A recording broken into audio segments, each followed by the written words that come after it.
Et salut les gens, aujourd'hui on se retrouve pour parler du film Gardien de la Galaxie, le troisième de cette trilogie, que j'attendais quand même avec beaucoup d'impatience. On va pas se mentir, j'ai adoré les Gardiens, le 1 et le 2.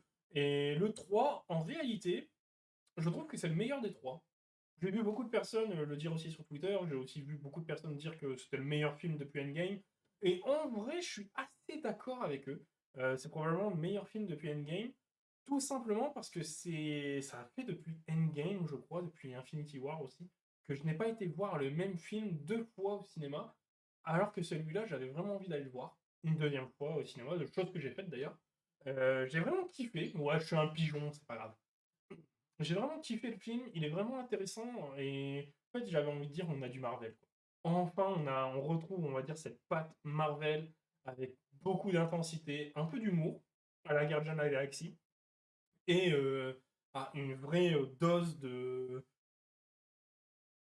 d'émotion en fait. C'est incroyable comment le film arrive à t'embarquer du début à la fin dans cette émotion. Cette première scène, oui je le spoil comme un bâtard, on s'en branle, mais cette première scène, je crois qu'elle doit durer un bon 15 minutes quand même, c'est assez long, avec ce petit moment de flottement où il y a Rocket qui se balade avec le casque, il écoute une chanson, il fredonne un petit peu, c'est vraiment cool. Parce qu'en fait, c'est très lent, c'est un peu mélancolique. La scène, elle finit sur Star-Lord totalement beurré, qui se torche la gueule et tout. J'ai trouvé ça un peu bizarre d'un côté, mais aussi vraiment très impactant parce qu'en fait, en réalité, t'as pas besoin de représenter les personnages. On les connaît parfaitement. Donc en fait, en faisant ça, tu remets juste les trucs sur le rail et voilà, c'est fait. Et après, le film, il part d'un coup. T'as Adam Warlock qui arrive, il bute tout le monde, c'est génial. Franchement, c'est vraiment bien. C'est vraiment intéressant quand même, c'est vraiment intéressant. Et parce que à partir de là, en fait, le film, il rentre, on va dire, dans un jeu de course contre la montre, et tu le ressens vraiment. T'as quelques moments un petit peu de flottement où les personnages prennent le temps de se poser, de parler un peu, mais c'est vraiment du OK, on doit aller là, on doit faire ci, on doit faire ça. Il faut qu'on retourne là, il faut qu'on aille voir ce mec, il faut qu'on bute ce gars. C'est vraiment ça en mode on n'a pas le temps de il n'y a pas le temps de niaiser. Il n'y a vraiment pas le temps de niaiser, il faut enchaîner. Et tu as vraiment cette sensation d'urgence, quasiment jusqu'à la fin. Et ça, franchement, c'est plutôt cool. Il y avait beaucoup de rumeurs sur la mort de Rocket. C'est dommage, c'est que dès le début du film, en fait, tu te rends compte que non, Rocket ne va pas mourir. C'est dommage. En vrai, c'est un peu dommage. J'aurais préféré garder ce suspense-là jusqu'à la fin, mais à partir du moment où tu le vois sur la table, au bout de 15 minutes de film, tu te dis, ok, le mec ne va pas mourir, en fait. Ça a teasé ça pour rien, le mec peut pas mourir, en fait. Et c'est con. Déjà, dans la bande-annonce, on voit plein de scènes qu'on n'a pas encore vues de lui, donc voilà, pourquoi pas. Après, le film est bien rythmé, mais il te permet, en fait, grâce au flashback de Rocket sur son origin story, qui sont vraiment des scènes, mais hyper poignantes. C'était vraiment quelque chose de. Ah, j'ai vu beaucoup de personnes dans le ciné, dans la salle, verser ses larmes hein, quand même. Et pas qu'une fois dans le film, hein. Franchement, c'est vraiment cool de voir ça et ça date. Les dernières fois, d'ailleurs, la dernière fois que j'ai vu des gens pleurer dans un ciné, c'était pour la mort de Tony Stark à la fin d'Endgame. Ça, c'était aussi quelque chose. Et ben là, en fait, tu retrouves vraiment ce côté vraiment émotion. Tu t'es attaché au personnage, tu t'intéresses du coup à eux, à ce qu'ils vivent. Et forcément, le petit Rocket, putain de merde. Oh, quand il fait le petit schéma là, avec ses cicatrices et tout, putain, c'est juste incroyable. C'est vraiment incroyable cette scène. Et jusqu'à la fin, en fait, t'es content pour les personnages d'y arriver. Je me suis demandé quand même si à la fin ils n'allaient pas tuer un personnage, mais au final, non. Je trouve que c'était quand même un bon choix de ne tuer personne au final, même si je m'attendais quand même à tout moment à un mort, soit de Rocket, soit de Queen. Je crois qu'il y en a, ils parlaient de Drax aussi. Ça, je n'ai pas compris pourquoi. Je n'aurais pas compris pourquoi la mort de Drax, mais bon. Pourquoi pas, hein. Mais au final, je trouve que le choix de n'avoir tué personne est plutôt pas mal. De toute façon, c'était l'épisode final. On sait qu'il y en a plein qui en ont marre, qui ne veulent plus jouer ça. T'as Drax, t'as Nebula, t'as Mantis, et je crois aussi que t'as Peter Quill, les acteurs qui ne veulent plus rejouer les rôles. Même si t'as la scène post-générique avec Peter Quill qui dit qu'il va revenir, donc je sais pas. Je sais pas s'il va revenir réellement ou si c'est juste un teasing comme ça et on verra bien. On verra bien ce que ça nous donne.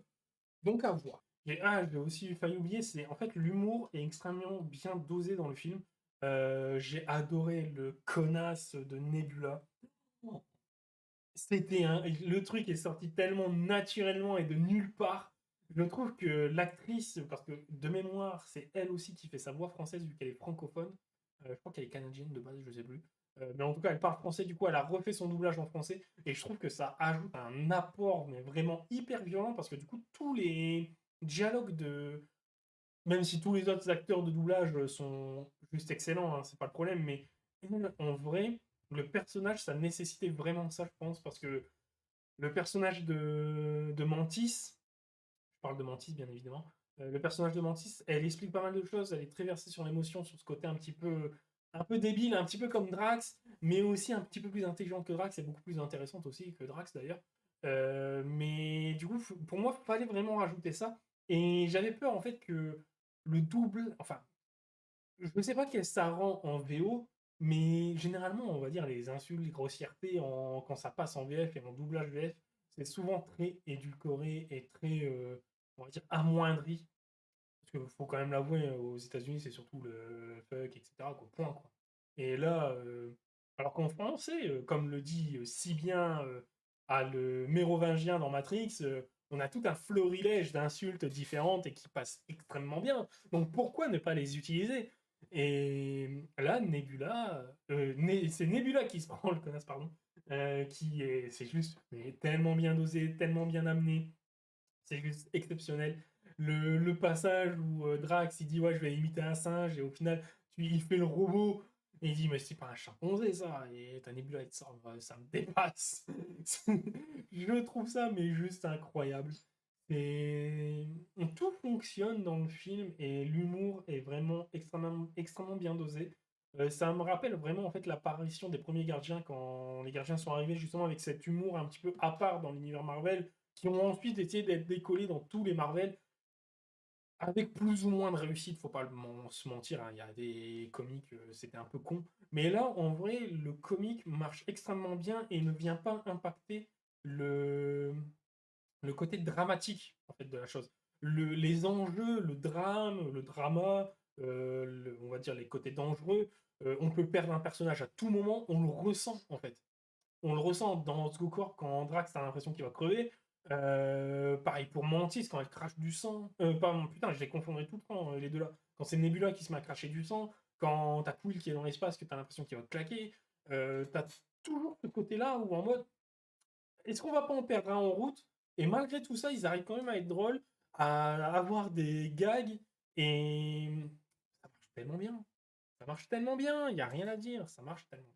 Du coup, pour revenir au film, j'ai bien aimé en fait le développement entre la relation de Gamora et de Peter Quill, justement, qui évolue. On voit que lui, il est rattaché encore à l'ancienne Gamora, là, t'as la nouvelle, il y a vraiment du bisbille entre les deux, et à la fin, petit à petit, en fait, il découvre que oui, c'est pas la... Il comprend enfin que c'est pas la Gamora que lui, il a connue, et que ça sert à rien, en fait, de s'attacher à ce souvenir-là, en fait. Et je trouve que l'évolution du personnage et de leur relation est quand même très intéressante, vu qu'à la fin, t'as l'impression que la Gamora, elle est quand même un peu redevenue l'ancienne Gamora, quoi, avec le fait qu'elle recomprenne Groot, tout ce délire-là autour je s'appelle Groot, et que les gens ne comprennent pas en fait qu'est-ce que ça veut dire, à part les gardiens, je trouve ça trop drôle jusqu'à la fin, avec la scène de fin d'ailleurs, ouais, c'est James Gunn qui a dit oui à la fin en fait, on comprend le Groot parce qu'on on a traversé aussi quelque chose de poignant avec eux, et du coup maintenant on peut comprendre le Groot, et ça fait plaisir.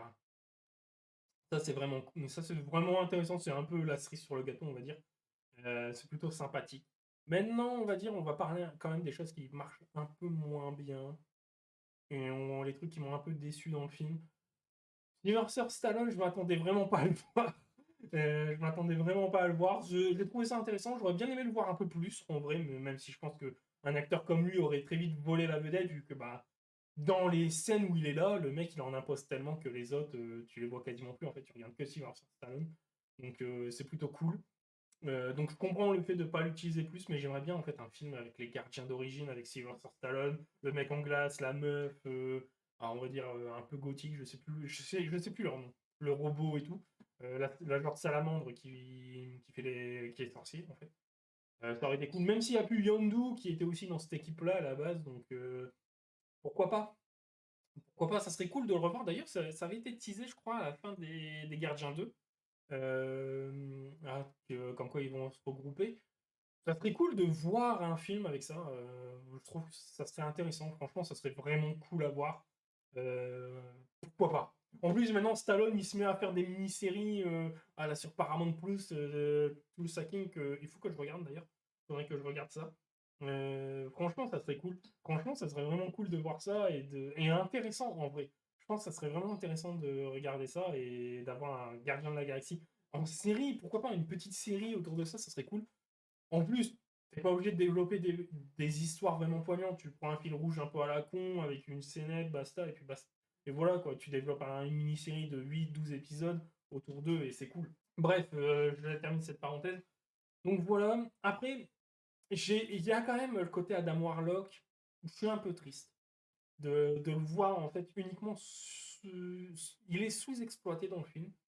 Il est teubé, faut pas se mentir, mais faut pas oublier non plus que le Adam Warlock d'origine, d'ailleurs, ça c'est un truc que j'ai pas compris, c'est que beaucoup de personnes en fait ils disent ouais, Adam Warlock c'est un peu le mec hyper sage, charismatique, etc., pacifique et tout. D'accord, mais à l'origine, le personnage il est pas comme ça en fait.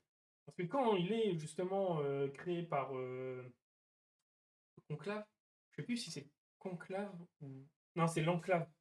C'est l'Enclave. Quand il est créé par eux, le mec, pareil, il est un peu simplé, tu vois, il comprend pas tout, il comprend pas le second degré, il comprend rien, il est un peu un nouveau-né dans ce monde et il a tout à apprendre. Donc oui, il est un peu jeune. Et là, on a un peu ce côté-là qui a essayé d'être retranscrit. Et je trouve ça juste con, c'est que le personnage, il aurait pu être beaucoup plus développé, il aurait pu être beaucoup mieux utilisé et approfondi aussi avec justement bah, la mort de sa mère et tout. Je pense que ça aurait pu servir à rendre le personnage un petit peu plus adulte et le confronter aussi au maître de l'évolution, j'en parlerai juste après, au maître de l'évolution pour vraiment, on va dire, essayer d'amener ce personnage à grandir en fait. Alors que là, bah, t'as pas l'impression que le personnage a évolué du début à la fin du film. Ça reste le mec teubé qui a rien compris à la vie. Je trouve ça un peu dommage. D'ailleurs, le personnage, j'ai vraiment l'impression qu'en fait, James Gunn, il savait pas quoi en foutre dans son film. Je me demande même si le scénario de base de ce film, c'était pas juste totalement autre chose. Car à la fin des Gardiens 2, et entre la fin des Gardiens 2 et ce film-là, il y a quand même eu Endgame et tout, et il faut savoir que James Gunn n'a pas du tout travaillé sur Endgame, donc en fait, il est parti à la fin de Gardien 2 avec un point de finale qu'il devait reprendre, mais en fait, on lui a dit bon, bah en finale, on a fait ça avec Gamora, on a fait ça avec les Gardiens, donc en fait, tu peux plus. Donc en fait, oui, il faut que tu adaptes. C'est un peu dommage, parce que je pense que le film s'en ressent un petit peu, surtout dans cette trame où bah, en fait, il savait pas quoi faire vraiment de Adam Warlock, qui est juste totalement sous-exploité. Tu peux le retirer du film, en fait, ça change rien pour moi. Donc c'est un peu, on va dire, le gros bémol du film, pour moi. J'ai vu beaucoup de personnes râler sur le maître de l'évolution, et en vrai, je suis désolé, mais le maître de l'évolution, moi, il m'a totalement convaincu. Et je dirais même plus, je vais faire une comparaison avec le film Ant-Man. Dans Ant-Man, on avait Kang, qui est, on va dire, un génie qui n'a pas forcément beaucoup de pouvoir. Il n'a pas de pouvoir, en fait, mais qui a une armure. Et tous ses pouvoirs viennent de cette armure, de cette technologie, de son génie, on va dire. Euh, et en fait, on a deux personnages qui sont, pour moi, vraiment très semblables, mais qui n'ont pas le même objectif. D'un côté, on a juste le mec qui s'en bat les couilles de l'univers, il veut juste créer son utopie, un monde parfait pour lui, enfin à son image, entre guillemets, le délire de Dieu, tout ça. Et de l'autre côté, on a Kang qui, lui, veut réellement conquérir l'univers. Donc on a vraiment deux versions c'est le même personnage, mais avec des objectifs différents. Et tout ce que Kang n'arrive pas à faire, pour moi, dans le film Ant-Man, c'est-à-dire être réellement charismatique, être une réelle menace et impacter, on va dire, les héros, bah en fait, Kang n'arrive pas à le faire, mais le maître de l'évolution arrive réellement à le faire. Il a vraiment impacté toute la vie de Rocket. On le comprend avec les flashbacks, avec la torture. Il a réellement, alors qu'ils ne l'ont pas encore rencontré, il a réussi à impacter tous les gardiens. Et ça, c'est vraiment quelque chose d'intéressant. Tous les personnages autour de lui en ont peur. Et ça rajoute un côté un peu attirant aussi, là, quand il vient, il parle à la meuf, il regarde ses dents, ses yeux, il dit ouais, t'es une expérience ratée, tu pues la merde. Et il envoie Adam Warlock contre le mur, il lui dit t'es une merde, me parle pas, toi. Je trouve ça vraiment sympa jusqu'à la fin. Et en plus, cette obsession pour Rocket, avec le côté un petit peu vengeance pour ce qu'il lui a fait à son visage et tout, j'ai trouvé ça vraiment, mais alors vraiment réussi jusqu'à la fin.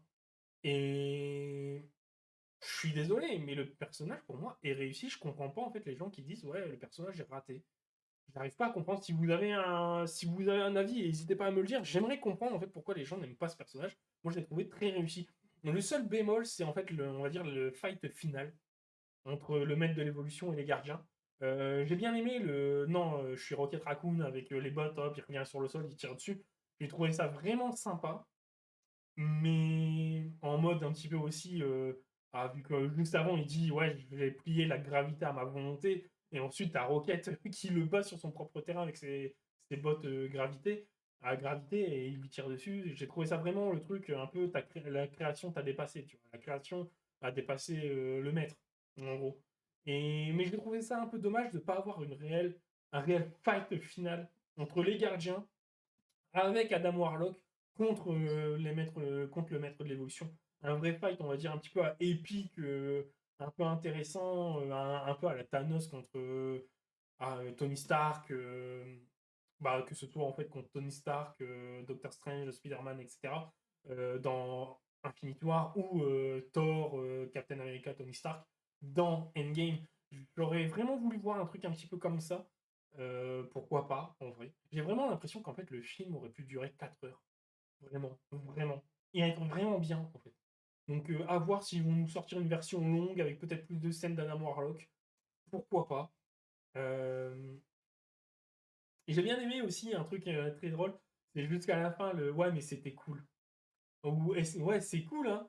C'est là quand Groot il rentre avec le vaisseau pour récupérer les autres là, dans Orgokor, un truc comme ça. Il dit ouais c'était cool. Ensuite c'est pareil avec deux trois autres moments jusqu'à la fin avec Peter Quill qui est sur le point de mourir, avec la petite scène avec Adam Warlock avec le doigt qui m'a fait mais claquer une barre. Faut quand même pas se mentir, et qui a dit ouais c'était cool. Voilà. Donc voilà, le Rocket Raccoon est juste génial, j'ai adoré qu'ils le disent, c'était sympa. C'est purement fan service, mais c'est cool. Ça montre, pareil, en fait, c'est pas juste fan service, ça montre vraiment l'évolution du personnage et en fait, son point final en mode j'ai accepté mon passé et surtout ce que je suis réellement, c'est-à-dire un putain de raton laveur, quoi. Je suis Rocket Raccoon, ça c'est génial. Bref, donc voilà pour un petit peu Les Gardiens 3, vraiment très très bon film. Je suis juste un peu triste de me dire que ça sera le dernier bon film de Marvel en fait qu'on aura parce que la suite s'annonce pas forcément joyeuse. Du coup, on va s'en contenter. Donc en entendant, bon film à vous. Que la force soit avec vous. À la prochaine.